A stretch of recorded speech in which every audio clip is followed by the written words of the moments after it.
চেনা মাঠে চেনা মেজাজে দিলীপ ঘোষ। খড়গপুর সদরে ফের দিলীপ ঘোষ, প্রচারে লাঠি হাতে কেরামতি।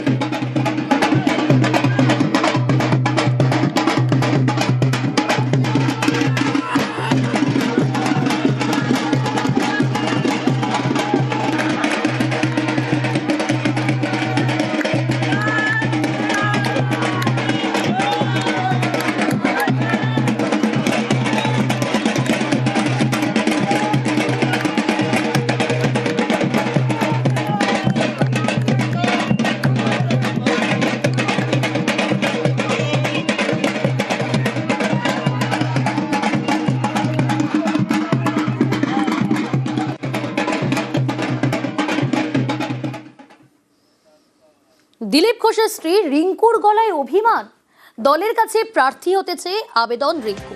বিজেপির জোড়া তালিকায় নাম না থাকায় ক্ষোভ।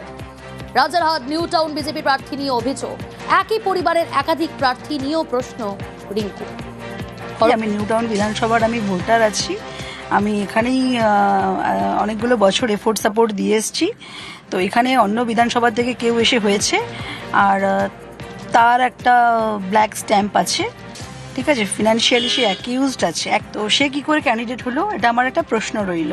তারপরে পরিবারতন্ত্র দেখছি যে বলেছিল একই ফ্যামিলি থেকে হবে না।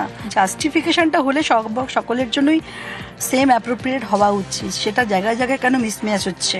আছে অনেক সিং পরিবার আছে, অধিকারী পরিবার আছে, তারা তো উচিত ছিল না। ঠিক আছে, আমার পরিবার থেকে আমি 4 জনকে দেবো, অমুকের পরিবার থেকে যখন এত প্রশ্ন উঠলো, হ্যাঁ, তার হাজব্যান্ডও যখন বললো, তাহলে ঠিক আছে, তার জন্য আমরা কনসিডার করা উচিত।